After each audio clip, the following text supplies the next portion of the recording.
ನಮಸ್ಕಾರ ಗೆಳೆಯರಿ, stock market Kannada ಚಾನಲ್ಗೆ ಸುಸ್ವಾಗತ. ಗೆಳೆಯರಿ, ವಿಡಿಯೋದಲ್ಲಿ ಇವತ್ತಿನ ನಮ್ಮ ಮಾರ್ಕೆಟಲ್ಲಿ ಸುದ್ದಿಯಲ್ಲಿರುವಂತಹ ಇಂಪಾರ್ಟೆಂಟ್ ಶೇರುಗಳ ಬಗ್ಗೆ ತಿಳ್ಕೊಳ್ಳೋಣ. ಜೊತೆಗೆ ಇವತ್ತಿನ ನಮ್ಮ ಮಾರ್ಕೆಟ್ ಪರ್ಫಾರ್ಮೆನ್ಸ್ನ ಬಗ್ಗೆ ನಮ್ಮ ಗಿಫ್ಟ್ ನಿಫ್ಟಿ ಯಾವ ಇಂಡಿಕೇಶನ್ ಕೊಡ್ತಾ ಇದೆ, ಏಷ್ಯನ್ ಮಾರ್ಕೆಟ್ಸ್ ಯಾವ ರೀತಿ ಟ್ರೇಡ್ ಆಗ್ತಿದೆ, ಇದ್ರ ಬಗ್ಗೆ ಕೂಡ ಒಂದಷ್ಟು ವಿಷಯವನ್ನು ತಿಳ್ಕೊಳ್ಳೋಂಥ ಪ್ರಯತ್ನವನ್ನು ಮಾಡೋಣ. ಮೊದಲಿಗೆ ಡಿಸ್ಕ್ಲೇಮರ್ ಕೊಡ್ಲಿಕ್ಕೆ ಇಷ್ಟಪಡ್ತೀನಿ. ಇಲ್ಲಿ ಕವರ್ ಮಾಡ್ತಿರುವಂಥ ಯಾವುದೇ ಸ್ಟಾಕ್ ಅನ್ನು ಕೂಡ ರೆಕಮೆಂಡ್ ಮಾಡ್ತಿಲ್ಲ. ನೀವು ಫರ್ದರ್ ಸ್ಟಡಿ ಮಾಡಿ ಡಿಸಿಷನ್ ತಗೊಳ್ಬಹುದು. ಆಸ್ ಎ ಎಜುಕೇಶನಲ್ ಪರ್ಪಸ್ ನಾನು ವಿಡಿಯೋ ಮುಂದೆ ತರ್ತಾ ಇದ್ದೀನಿ. ನಿನ್ನೆ ಅಮೆರಿಕನ್ ಮಾರ್ಕೆಟ್ನ ಪರ್ಫಾರ್ಮೆನ್ಸ್ ನೋಡಿದ್ರೆ ಡೌ ಜೋನ್ಸ್ ಅಲ್ಲಿ ನೋಡಬಹುದು 152 ಪಾಯಿಂಟ್ಸ್ 0.34% ಡೌನ್ ಫಾಲ್ ನೋಡಲಿಕ್ಕೆ ಸಿಕ್ಕಿದೆ. ಗ್ಯಾಪ್ ಡೌನ್ ಅಲ್ಲೇ ಓಪನ್ ಆಗಿದೆ, ಆನಂತರ ಕೂಡ ಡೌನ್ ಅಲ್ಲೇ ಕ್ಲೋಸಿಂಗ್ ಅನ್ನು ಕೊಟ್ಟಿದೆ. ವಾಲಟೈಲ್ ಪರ್ಫಾರ್ಮೆನ್ಸ್ ಇದೆ, ಬಟ್ ಸ್ಟಿಲ್ ಡೌನ್ ಪರ್ಫಾರ್ಮೆನ್ಸ್ ನೋಡಲಿಕ್ಕೆ ಸಿಕ್ಕಿದೆ ನಿನ್ನೆ. ಎಸ್ಪೆಷಲಿ ಇವತ್ತು ಜಾಕ್ಸನ್ ಹೋಲ್ ಸಿಂಪೋಸಿಯಂ ಅಲ್ಲಿ ಜೆರೋಮ್ ಪವೆಲ್ ಅವರ ಸ್ಪೀಚ್ ಇದೆ. ಈ ಹಿಂದಿನ ಸ್ಪೀಚ್ ಗಳನ್ನ ನೋಡಿದ್ರೆ ರೇಟ್ ಕಟ್ ಬಗ್ಗೆ ಆಗ್ಲಿ ಅಥವಾ ಕಟ್ ಮಾಡದೇ ಇರೋ ಬಗ್ಗೆ ಆಗ್ಲಿ ಒಂದು ಇಂಟ್ ಅನ್ನ ಕೊಟ್ಟಿದ್ದಾರೆ ಅವರು. ಹಾಗಾಗಿ ಎಲ್ಲರ ಗಮನ ಜಾಕ್ಸನ್ ಹೋಲ್ ಸಿಂಪೋಸಿಯಂ ಕಡೆ ಇದೆ. ನೋಡೋಣ ಏನೆಲ್ಲ ಔಟ್ಕಮ್ ಬರುತ್ತೆ ಅಥವಾ ಏನೆಲ್ಲ ಮಾತುಗಳನ್ನ ಅವರು ಆಡ್ತಾರೆ, ಏನಾದ್ರು ಇಂಟ್ ಕೊಡ್ತಾರ ಸೆಪ್ಟೆಂಬರ್ ಅಲ್ಲಿ ರೇಟ್ ಕಟ್ ಮಾಡೋ ಬಗ್ಗೆ ಅಂತ. ನಂತರ ನಾಸ್ಡಾಕ್ ಪರ್ಫಾರ್ಮೆನ್ಸ್ ನೋಡಿದರೆ ಇಲ್ಲೂ ಕೂಡ 72 ಪಾಯಿಂಟ್ಸ್ 0.34% ಡೌನ್ ಫಾಲ್ ಕಂಟಿನ್ಯೂ ಆಗಿದೆ. ನಿನ್ನೆ ಕೂಡ ಸ್ವಲ್ಪ ಮಟ್ಟಿಗೆ ಡೌನ್ ಇತ್ತು, ಇವತ್ತು ಕೂಡ ಡೌನ್ ಅಲ್ಲೇ ಕ್ಲೋಸಿಂಗ್ ಅನ್ನ ಕೊಟ್ಟಿದೆ. ಒಟ್ಟಿನಲ್ಲಿ ಅಮೆರಿಕನ್ ಮಾರ್ಕೆಟ್ ಅಲ್ಲಿ ಸ್ವಲ್ಪ ಡೌನ್ ಫಾಲ್ ನೋಡ್ಲಿಕ್ಕೆ ಸಿಕ್ಕಿದೆ ನಿನ್ನೆ. ನಂತರ FIS DIS ಆಕ್ಟಿವಿಟೀಸ್ ಕಡೆ ನಾವು ಬರೆದಿದ್ರೆ ನಿನ್ನೆ FIS ನೋಡಬಹುದು 1246 ಕೋಟಿ ನೆಟ್ ಬೈಯಿಂಗ್ ಅನ್ನು ಮಾಡಿದ್ದಾರೆ. DIS 2546 ಕೋಟಿ ನೆಟ್ ಬೈಯಿಂಗ್ ಅನ್ನು ಮಾಡಿದ್ದಾರೆ. ಇಬ್ರು ಕೂಡ ನೆಟ್ ಬೈಯರ್ಸ್ ಆಗಿದ್ದಾರೆ. ನಿನ್ನೆ ಲಾಸ್ಟ್ 3-4 ಸೆಷನ್ಸ್ ಅಲ್ಲಿ FIS ಸೆಲ್ಲಿಂಗ್ ಸ್ವಲ್ಪ ಕಡಿಮೆ ಆಗಿದೆ ಅಂತ ಹೇಳ್ಬೋದು. ನಿನ್ನೆ ಅಂತೂ ಒಂದಷ್ಟು ಬೈಯಿಂಗ್ ಅನ್ನು ಕೂಡ ಮಾಡಿದ್ದಾರೆ. ನೋಡೋಣ ಇನ್ನು ಇವತ್ತು ಯಾವ ರೀತಿ ಇರುತ್ತೆ ಇವರ ಕಡೆಯಿಂದ ರೆಸ್ಪಾನ್ಸ್ ಅಂತ. ಇನ್ನು ಇಂಡಿವಿಜುವಲ್ ಸ್ಟಾಕ್ ಗಳ ಕಡೆ ನಾವು ಬರೆದ್ರೆ ಟೆಕ್ಸ್ಮಾಕೋ ರೈಲ್ ಅಂಡ್ ಇಂಜಿನಿಯರಿಂಗ್ ಲಿಮಿಟೆಡ್ ಇವತ್ತು ಫೋಕಸ್ ಅಲ್ಲಿ ಇರುತ್ತೆ. ಕಾರಣ ಕಂಪನಿಗೆ 103 ಕೋಟಿ ಆರ್ಡರ್ ಸಿಕ್ಕಿದೆ. ಈ ಆರ್ಡರ್ನ ಕಾರಣಕ್ಕೆ ಸ್ಟಾಕ್ ಫೋಕಸ್ ಅಲ್ಲಿ ಇರುತ್ತೆ. ಸ್ಟಾಕ್ ಅನ್ನು ಅಬ್ಸರ್ವ್ ಮಾಡಬಹುದು ಯಾವ ರೀತಿ ರಿಯಾಕ್ಷನ್ ಈ ನ್ಯೂಸ್ಗೆ ಸಂಬಂಧಪಟ್ಟಂತೆ ಸ್ಟಾಕ್ ಅಲ್ಲಿರುತ್ತೆ ಇವತ್ತು ಅಂತ. ನಂತರ ವಾರಿ ಎನರ್ಜೀಸ್ ಸುದ್ದಿಯಲ್ಲಿರುತ್ತೆ. ಕಂಪನಿ ಒಂದು ಅಕ್ವಿಸಿಷನ್ ಬಗ್ಗೆ ಅಪ್ಡೇಟ್ ಅನ್ನು ಕೊಟ್ಟಿದೆ. ಆಕ್ಚುಲಿ ಇನ್ನು ಅಕ್ವಿಸಿಷನ್ ಆಗಿಲ್ಲ. ಎನ್ಎಲ್ ಗ್ರೀನ್ ಪವರ್ ಅನ್ನುವಂತ ಕಂಪನಿಯಲ್ಲಿ ಅಕ್ವಿಸಿಷನ್ ಮಾಡೋ ಬಗ್ಗೆ ಮಾತುಕತೆಗಳು ನಡೀತಿದೆ. ಜೊತೆಗೆ ಒಂದಷ್ಟು ನೆಗೋಷಿಯೇಷನ್ಸ್ ನಡೀತಿದೆ ಅನ್ನುವಂತ ಅಪ್ಡೇಟ್ ಅನ್ನ ಕೊಟ್ಟಿದೆ. ಈ ಸುದ್ದಿಯ ಕಾರಣಕ್ಕೆ ವಾರಿ ಎನರ್ಜೀಸ್ ಕೂಡ ಫೋಕಸ್ ಅಲ್ಲಿರುತ್ತೆ. ಈ ಸ್ಟಾಕ್ ಅನ್ನು ಸಹ ಅಬ್ಸರ್ವ್ ಮಾಡಬಹುದು ಯಾವ ರೀತಿಯ ರಿಯಾಕ್ಷನ್ ಸ್ಟಾಕ್ ಅಲ್ಲಿ ಇವತ್ತು ನೋಡ್ಲಿಕ್ಕೆ ಸಿಗುತ್ತೆ ಈ ಸುದ್ದಿಯ ನಂತರ ಅಂತ. ನಂತರ ಸಿಟಿ ಯೂನಿಯನ್ ಬ್ಯಾಂಕ್ ಸುದ್ದಿಯಲ್ಲಿರುತ್ತೆ. ಕಾರಣ ಕಂಪನಿ ಒಂದು ಹೊಸ ಬ್ರಾಂಚ್ ಓಪನ್ ಮಾಡಿದೆ ನಿನ್ನೆ. ಆ ಕಾರಣಕ್ಕೆ ಸ್ಟಾಕ್ ಫೋಕಸ್ ಅಲ್ಲಿರುತ್ತೆ. ಇದನ್ನು ಕೂಡ ಅಬ್ಸರ್ವ್ ಮಾಡಬಹುದು ಏನಾದರೂ ರಿಯಾಕ್ಷನ್ ಇರುತ್ತಾ ಅಂತ. ನಂತರ NTPC ಗ್ರೀನ್ ಎನರ್ಜಿ ಕೂಡ ಸುದ್ದಿಯಲ್ಲಿರುತ್ತೆ. ಕಂಪನಿಯ ಕಾವಡ ಸೋಲಾರ್ ಎನರ್ಜಿ ಪ್ರಾಜೆಕ್ಟ್ ಅಲ್ಲಿ 142 ಮೆಗಾವಾಟ್ ಸಾಮರ್ಥ್ಯದ ಸೋಲಾರ್ ಯೂನಿಟ್ ಕೆಲಸವನ್ನ ಶುರು ಮಾಡಿರೋ ಬಗ್ಗೆ ಅಪ್ಡೇಟ್ ಅನ್ನು ಕೊಟ್ಟಿದೆ. ಈ ಸುದ್ದಿಯ ಕಾರಣಕ್ಕೆ NTPC ಗ್ರೀನ್ ಎನರ್ಜಿ ಕೂಡ ಅಬ್ಸರ್ವ್ ಮಾಡಬಹುದು ಯಾವ ರೀತಿ ಇರುತ್ತೆ ಪರ್ಫಾರ್ಮೆನ್ಸ್ ಸ್ಟಾಕ್ ಅಲ್ಲಿ ಇವತ್ತು ಅಂತ. ನಂತರ PTC ಇಂಡಸ್ಟ್ರೀಸ್ ಸುದ್ದಿಲಿರುತ್ತೆ. ಆಕ್ಚುಲಿ ನಿನ್ನೆ ಒಂದು ಸುದ್ದಿ ಬಂದಿತ್ತು ಕಂಪನಿಗೆ ಸಂಬಂಧಪಟ್ಟಂತೆ. ಎಸ್ಪೆಷಲಿ ಬ್ರಹ್ಮೋಸ್ ಏರೋಸ್ಪೇಸ್ ಇಂದ 110 ಕೋಟಿ ಆರ್ಡರ್ ಪಡ್ಕೊಂಡಿರೋ ಬಗ್ಗೆ ಸ್ಟಾಕ್ ಅನ್ನು ಇವತ್ತು ಕೂಡ ಅಬ್ಸರ್ವ್ ಮಾಡಬಹುದು. ಯಾಕಂದ್ರೆ ಎಂಡ್ ಆಫ್ ದ ಡೇ ಸುದ್ದಿ ಬಂತು, ಹಾಗಾಗಿ ಇವತ್ತು ಕೂಡ ಅಬ್ಸರ್ವ್ ಮಾಡಬಹುದು. ನಿನ್ನೆ ಅಂತೂ ರಿಯಾಕ್ಷನ್ ಏನಿಲ್ಲ, ನೆಗೆಟಿವ್ ಅಲ್ಲೇ ಕ್ಲೋಸಿಂಗ್ ಅನ್ನ ಕೊಟ್ಟಿದೆ. ಇವತ್ತು ಕೂಡ ಅಬ್ಸರ್ವ್ ಮಾಡಬಹುದು PTC ಇಂಡಸ್ಟ್ರಿಯಲ್ಲಿ ಏನಾದರೂ ರಿಯಾಕ್ಷನ್ ಇರುತ್ತಾ ಈ ಸುದ್ದಿಗೆ ಸಂಬಂಧಪಟ್ಟಂತೆ ಅಂತ. ನಂತರ ಎನ್ವಿರೋ ಇನ್ಫ್ರಾ ಎಂಜಿನಿಯರ್ಸ್ ಕೂಡ ಸುದ್ದಿಲಿರುತ್ತೆ. ಕಾರಣ ಕಂಪನಿ ಒಂದು ಅಕ್ವಿಸಿಷನ್ ಬಗ್ಗೆ ಅಪ್ಡೇಟ್ ಅನ್ನು ಕೊಟ್ಟಿದೆ. ತನ್ನ ಸಬ್ಸಿಡಿಯರಿ EIE ರಿನ್ಯೂವಬಲ್ಸ್ ನ ಮೂಲಕ ವೆಂಟೋ ಪವರ್ ಇನ್ಫ್ರಾ ಕಂಪನಿಯನ್ನ ಬಿಡಿಂಗ್ ಪ್ರೊಸೀಜರ್ ಅಲ್ಲಿ ಪಡ್ಕೊಂಡಿರೋ ಬಗ್ಗೆ ಅಪ್ಡೇಟ್ ಅನ್ನು ಕೊಟ್ಟಿದೆ. ಈ ಸುದ್ದಿಯ ಕಾರಣಕ್ಕೆ ಅಥವಾ ಈ ಅಕ್ವಿಸಿಷನ್ ಕಾರಣಕ್ಕೆ ಎನ್ವಿರೋ ಇನ್ಫ್ರಾ ಇಂಜಿನಿಯರ್ಸ್ ಕೂಡ ಫೋಕಸ್ ಅಲ್ಲಿರುತ್ತೆ. ಇದನ್ನು ಸಹ ಅಬ್ಸರ್ವ್ ಮಾಡಬಹುದು ಯಾವ ರೀತಿ ಮಾರ್ಕೆಟ್ ರಿಯಾಕ್ಟ್ ಮಾಡುತ್ತೆ ಈ ಸುದ್ದಿಗೆ ಅಂತ. ನಂತರ ಇಂಟೆಲೆಕ್ಟ್ ಡಿಸೈನ್ ಅರೆನಾ ಕೂಡ ಫೋಕಸ್ ಅಲ್ಲಿರುತ್ತೆ. ಕಾರಣ ಕಂಪನಿ ತನ್ನ ಸಬ್ಸಿಡಿಯರಿ ಮೂಲಕ UK ನಲ್ಲಿ ಐಟಿಕ್ಸಾ ಜೊತೆ ಜಾಯಿಂಟ್ ವೆಂಚರ್ ಅನ್ನ ಮಾಡಿಕೊಂಡಿದೆ. ಈ ಜಾಯಿಂಟ್ ವೆಂಚರ್ ಫಾರ್ಮೇಶನ್ ಕಾರಣಕ್ಕೆ ಸ್ಟಾಕ್ ಫೋಕಸ್ ಅಲ್ಲಿರುತ್ತೆ. ಇದನ್ನು ಸಹ ಅಬ್ಸರ್ವ್ ಮಾಡಬಹುದು ಏನಾದರೂ ರಿಯಾಕ್ಷನ್ ಸ್ಟಾಕ್ ಅಲ್ಲಿ ಇರುತ್ತಾ ಅಂತ. ನಂತರ ಕ್ರಿಸೆಲ್ ಲಿಮಿಟೆಡ್ ಕೂಡ ಸುದ್ದಿಯಲ್ಲಿರುತ್ತೆ. ಕಾರಣ ಕಂಪನಿ ಕೆನಡಾದಲ್ಲಿ ಕ್ರಿಸೆಲ್ ಕೆನಡಾ ಅನ್ನುವಂತ ಒಂದು ಸಬ್ಸಿಡಿಯರಿ ಫಾರ್ಮ್ ಮಾಡಿದೆ. ಇದಕ್ಕೆ ಸಂಬಂಧಪಟ್ಟಂತೆ ಅಪ್ರೂವಲ್ ಕೂಡ ಸಿಕ್ಕಿದೆ.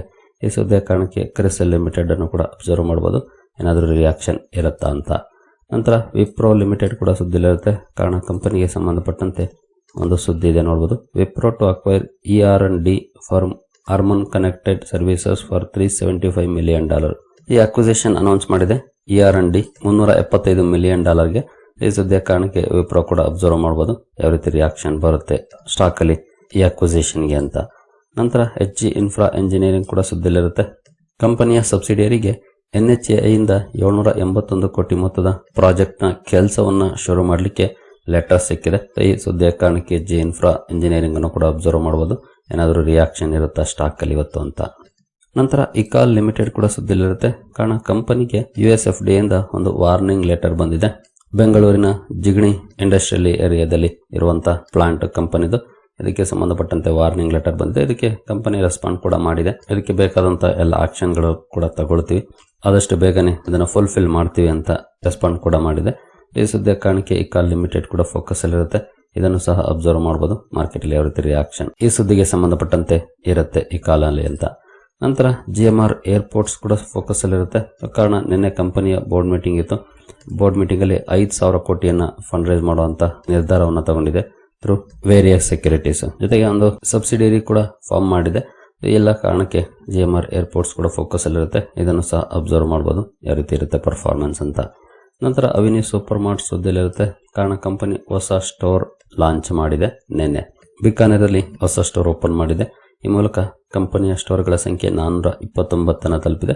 ಈ ಸುದ್ದಿಯ ಕಾರಣಕ್ಕೆ ಅವಿನಿ ಸೂಪರ್ ಮಾರ್ಟ್ಸ್ ಅನ್ನು ಕೂಡ ಅಬ್ಸರ್ವ್ ಮಾಡಬಹುದು ಯಾವ ರೀತಿ ಇರುತ್ತೆ ರಿಯಾಕ್ಷನ್ ಸ್ಟಾಕ್ ಅಲ್ಲಿ ಅಂತ. ನಂತರ ಉಷಾ ಮಾರ್ಟಿನ್ ಕೂಡ ಸುದ್ದಿಲಿರುತ್ತೆ. ಕಾರಣ ಕಂಪನಿ ತಮಿಳುನಾಡಲ್ಲಿ ತನ್ನ ಲ್ಯಾಂಡ್ ಅನ್ನ ಮಾರಾಟ ಮಾಡುವಂತಹ ನಿರ್ಧಾರವನ್ನು ಮಾಡಿದೆ. ಜೊತೆಗೆ ಅಲ್ಲಿರುವಂತಹ ಮೆಷಿನರೀಸ್ ಅಂಡ್ ಎಕ್ವಿಪ್ಮೆಂಟ್ಸ್ ಅನ್ನು ಸೇರಿಸಿ ಮಾರಾಟ ಮಾಡ್ತಾ ಇದೆ. ಸುಮಾರು 11 ಎಕರೆ ಲ್ಯಾಂಡ್ ಸುಮಾರು 29 ಕೋಟಿಗೆ ಈ ಡೀಲ್ ಆಗೋ ಬಗ್ಗೆ ಅಪ್ಡೇಟ್ಗಳು ಬಂದಿದೆ. ಈ ಸುದ್ದಿಯ ಕಾರಣಕ್ಕೆ ಉಷಾ ಮಾರ್ಟಿನ್ ಲಿಮಿಟೆಡ್ ಅನ್ನು ಕೂಡ ಅಬ್ಸರ್ವ್ ಮಾಡಬಹುದು ಯಾವ ರೀತಿ ರಿಯಾಕ್ಷನ್ ಇರುತ್ತೆ ಸ್ಟಾಕ್ ಅಲ್ಲಿ ಅಂತ. ನಂತರ ತೀತಾಗರ್ ರೈಲ್ ಸಿಸ್ಟಮ್ಸ್ ಕೂಡ ಸುದ್ದಿಲಿರುತ್ತೆ. ಕಾರಣ ಕಂಪನಿಗೆ GRSE ಇಂದ 445 ಕೋಟಿ ಪ್ರಾಜೆಕ್ಟ್ ಸಿಕ್ಕಿದೆ. ಗಾರ್ಡನ್ ರೀಚ್ ಶಿಪ್ ಬಿಲ್ಡರ್ಸ್ ಇಂದ ಶಿಪ್ ಬಿಲ್ಡಿಂಗ್ ಗೆ ಸಂಬಂಧಪಟ್ಟಂತ ಪ್ರಾಜೆಕ್ಟ್ ಅದು. ಇದರಲ್ಲಿ ತೀತಾಗರ್ ರೈಲ್ ಸಿಸ್ಟಮ್ಸ್ ಕೂಡ ಕಾಂಟ್ರಿಬ್ಯೂಷನ್ ಮಾಡ್ತಾ ಇದೆ. ಈ ಸುದ್ದಿಯ ಕಾರಣಕ್ಕೆ ತೀತಾಗರ್ ರೈಲ್ ಅನ್ನು ಕೂಡ ಅಬ್ಸರ್ವ್ ಮಾಡಬಹುದು ಏನಾದರೂ ರಿಯಾಕ್ಷನ್ ಇರುತ್ತಾ ಸ್ಟಾಕ್ ಅಲ್ಲಿ ಅಂತ. ನಂತರ ರಾಯಲ್ ಆರ್ಕಿಡ್ ಹೋಟೆಲ್ಸ್ ಕೂಡ ಸುದ್ದಿಲಿರುತ್ತೆ. ಕಾರಣ ಕಂಪನಿ ಗುಜರಾತ್ನ ಅಹಮದಾಬಾದ್ ಅಲ್ಲಿ ಹೋಟೆಲ್ ರಿಜೆಂಟಾ ಪ್ಯಾಲೇಸ್ ಅನ್ನ ಲಾಂಚ್ ಮಾಡಿದೆ. ಈ ಹೋಟೆಲ್ ಲಾಂಚ್ ನ ಕಾರಣಕ್ಕೆ ರಾಯಲ್ ಆರ್ಕಿಡ್ ಹೋಟೆಲ್ಸ್ ಕೂಡ ಸುದ್ದಿಲಿರುತ್ತೆ. ಇದನ್ನು ಸಹ ಅಬ್ಸರ್ವ್ ಮಾಡಬಹುದು. ನಂತರ ಆರ್ ಸಿಸ್ಟಮ್ಸ್ ಇಂಟರ್ನ್ಯಾಷನಲ್ ಲಿಮಿಟೆಡ್ ಕೂಡ ಸುದ್ದಿಲಿರುತ್ತೆ. ಕಾರಣ ಕಂಪನಿ ಒಂದು ಅಕ್ವಿಸಿಷನ್ ಅನೌನ್ಸ್ ಮಾಡಿದೆ. ನೋವಿಗೋ ಸೊಲ್ಯೂಷನ್ಸ್ ಅಲ್ಲಿ 100% ಸ್ಟೇಕ್ ಅನ್ನು ತಗೊಳ್ಳುವಂತ ನಿರ್ಧಾರವನ್ನು ಅನೌನ್ಸ್ ಮಾಡಿದೆ. ಈ ಅಕ್ವಿಸಿಷನ್ ನ ಕಾರಣಕ್ಕೆ ಆರ್ ಸಿಸ್ಟಮ್ಸ್ ಇಂಟರ್ನ್ಯಾಷನಲ್ ಸುದ್ದಿಲಿರುತ್ತೆ. ಇದನ್ನು ಸಹ ಅಬ್ಸರ್ವ್ ಮಾಡಬಹುದು. ನಂತರ ಎಟರ್ನಲ್ ಲಿಮಿಟೆಡ್ ಅಥವಾ ಝೊಮ್ಯಾಟೊ ಕೂಡ ಸುದ್ದಿಲಿರುತ್ತೆ. ಕಾರಣ ಕಂಪನಿ ಬ್ಲಿಂಕಿಟ್ ಫುಡ್ಸ್ ಅನ್ನ ಒಲಿವೋನಟ್ ಸಬ್ಸಿಡಿಯರಿಯಾಗಿ ಮಾಡ್ಕೊಂಡಿದೆ. ಈ ಸುದ್ದಿಯ ಕಾರಣಕ್ಕೆ ಎಟರ್ನಲ್ ಅಥವಾ ಝೊಮ್ಯಾಟೊನ ಕೂಡ ಅಬ್ಸರ್ವ್ ಮಾಡಬಹುದು ಏನಾದರೂ ರಿಯಾಕ್ಷನ್ ಇರುತ್ತಾ ಸ್ಟಾಕ್ ಅಲ್ಲಿ ಅಂತ. ನಂತರ ರಿಸಲ್ಟ್ಸ್ ಕಡೆ ಬಂದ್ರೆ ಇವತ್ತು 2 ಕಂಪನಿಗಳ ರಿಸಲ್ಟ್ಸ್ ಇದೆ. ಇವುಗಳನ್ನು ಸಹ ಅಬ್ಸರ್ವ್ ಮಾಡಬಹುದು ಯಾವ ರೀತಿ ಇರುತ್ತೆ ರಿಸಲ್ಟ್ಸ್ ಅಂತ. ನಂತರ ಮಂಗಳ್ ಎಲೆಕ್ಟ್ರಿಕಲ್ IPO ಕೂಡ ಇರುತ್ತೆ. ಇವತ್ತು ಲಾಸ್ಟ್ ಡೇ ಆಗಿರುತ್ತೆ ಸಬ್ಸ್ಕ್ರಿಪ್ಷನ್ ಗೆ ನೋಡಬಹುದು 22 ಆಗಸ್ಟ್ 2025. ಗ್ರೇ ಮಾರ್ಕೆಟ್ ಪ್ರೀಮಿಯಂ ನೋಡಿದ್ರೆ ಆಸ್ ಆಫ್ ನೌ 6% ನೋಡ್ಲಿಕ್ಕೆ ಕಾಣ್ತಾ ಇದೆ. ಇತ್ತೀಚಿನ ಎಲ್ಲ IPOಗಳ ಪ್ರೀಮಿಯಂ ಕೂಡ ಆಲ್ಮೋಸ್ಟ್ 10-15 ಈ ರೀತಿನೇ ಇದೆ. ಕೆಲವು ಮಾತ್ರ 30-25 ಈ ರೀತಿ ಇತ್ತು. ಇದು ಕೂಡ ಅಂತ ಒಳ್ಳೆ ಪ್ರೀಮಿಯಂ ಏನಿಲ್ಲ, ಜಸ್ಟ್ 6% ನೋಡ್ಲಿಕ್ಕೆ ಕಾಣ್ತಾ ಇದೆ. ಇಂಟ್ರೆಸ್ಟೆಡ್ ಇರಬೇಕಿದ್ರೆ ಸ್ಟಡಿ ಮಾಡಬಹುದು. ನಂತರ ಗಿಫ್ಟ್ ನಿಫ್ಟಿ ಕಡೆ ಬಂದ್ರೆ ಗಿಫ್ಟ್ ನಿಫ್ಟಿಯಲ್ಲಿ ಆಸ್ ಆಫ್ ನಾವು ನೋಡಬಹುದು 23 ಪಾಯಿಂಟ್ಸ್ 0.09% ಡೌನ್ ಫಾಲ್ ನೋಡ್ಲಿಕ್ಕೆ ಕಾಣ್ತಾ ಇದೆ. ಏಷ್ಯನ್ ಮಾರ್ಕೆಟ್ಗಳ ನೋಡಿದ್ರೆ ಏಷ್ಯನ್ ಮಾರ್ಕೆಟ್ಗಳಲ್ಲಿ ಟ್ರೆಂಡ್ ಪಾಸಿಟಿವ್ ಇದೆ. ಜಕಾರ್ತಾ ಕಾಂಪೋಸಿಟ್ ಮಾತ್ರ ಮೋರ್ ದನ್ 0.5% ಡೌನ್ ಇದೆ. ತೈವಾನ್ ವೈಟೆಡ್ 0.5% ಡೌನ್ ಅಲ್ಲಿ ಟ್ರೇಡ್ ಆಗ್ತಿದೆ. ಇನ್ನು ಬೇರೆ ಮಾರ್ಕೆಟ್ಸ್ ಎಲ್ಲಾನು ಕೂಡ ಪಾಸಿಟಿವ್ ಅಲ್ಲಿ ಇದೆ. ಬಟ್ ದೊಡ್ಡ ಮಟ್ಟದ ಪಾಸಿಟಿವ್ ಪರ್ಫಾರ್ಮೆನ್ಸ್ ಏನಲ್ಲ ನೋಡಬಹುದು. ನಿಕ್ಕೈ 0.08% ಪಾಸಿಟಿವ್ ಇದೆ. ಸ್ಟ್ರೈಟ್ ಟೈಮ್ಸ್ 0.19, ಯಾಂಗ್ಸಂಗ್ 0.45, ಕೋಸ್ಪಿ ಮಾತ್ರ ಚೆನ್ನಾಗಿದೆ, ನಿಯರ್ಲಿ 1% ಪಾಸಿಟಿವ್ ಅಲ್ಲಿ ಟ್ರೇಡ್ ಆಗ್ತಿದೆ. ಶಾಂಘೈ ಕಾಂಪೋಸಿಟ್ ಕೂಡ 0.3% ಪಾಸಿಟಿವ್ ಇದೆ. ಈ ರೀತಿ ಪರ್ಫಾರ್ಮೆನ್ಸ್ ನೋಡ್ಲಿಕ್ಕೆ ಕಾಣ್ತಾ ಇದೆ. ಬಹುಶಃ ಮಾರ್ಕೆಟ್ ಒಂದು 10-20 ಪಾಯಿಂಟ್ಸ್ ಅಪ್ ಅಲ್ಲಿ ಅಥವಾ ಡೌನ್ ಅಲ್ಲಿ ಓಪನ್ ಆಗ್ಬೋದು, ನೋಡೋಣ. ನಿನ್ನೆ ಕೂಡ ಇದೇ ರೀತಿ ಇತ್ತು. ಹಂಗೆ ನೋಡಿದ್ರೆ ನಿನ್ನೆ ತುಂಬಾನೇ ಒಳ್ಳೆ ಪ್ರಮಾಣದಲ್ಲಿ ಓಪನ್ ಆಯ್ತು. ಬಟ್ ಆನಂತರ ಅದು ಸಸ್ಟೈನ್ ಆಗಲಿಲ್ಲ, ಅದು ಬೇರೆ ವಿಚಾರ. ಬಟ್ ಓಪನಿಂಗ್ ಹೈಯಲ್ಲೇ ಆಯ್ತು. ನೋಡೋಣ ಇವತ್ತು ಯಾವ ರೀತಿ ಇರುತ್ತೆ ಅಂತ. ನಂತರ ಡೌ ಜೋನ್ಸ್ ಫ್ಯೂಚರ್ಸ್ ನೋಡಿದ್ರೆ 37 ಪಾಯಿಂಟ್ಸ್ 0.08% ಪಾಸಿಟಿವ್ ಪರ್ಫಾರ್ಮೆನ್ಸ್ ನೋಡ್ಲಿಕ್ಕೆ ಕಾಣ್ತಾ ಇದೆ. ಡೌ ಜೋನ್ಸ್ ಫ್ಯೂಚರ್ಸ್ ಅಲ್ಲಿ ಬ್ರೆಂಟ್ 67.49 ಇದೆ. ಇವತ್ತು ಸ್ವಲ್ಪ ಡೌನ್ ಕೂಡ ಆಗಿದೆ ನೋಡಬಹುದು, 0.27%. ಗೋಲ್ಡ್ 0.13% ಡೌನ್ ಇದೆ ನೋಡಬಹುದು. ಸದ್ಯದ ಮಟ್ಟಿಗೆ ಫ್ಲಾಟಿಶ್ ಇಂಡಿಕೇಶನ್ ಇದೆ. Let's hope for the best. ಸರಿಗಳಿರಿ, ಈ ಎಲ್ಲ ಅಪ್ಡೇಟ್ಸ್ ನಿಮಗೆ ಇಷ್ಟ ಆಗಿದೆ ಅಂದ್ಕೊಳ್ತೀನಿ. ಮುಂದಿನ ವಿಡಿಯೋದಲ್ಲಿ ಸಿಗೋಣ. ಅಲ್ಲಿವರೆಗೂ ಜೈ ಹಿಂದ್, ಜೈ ಕರ್ನಾಟಕ.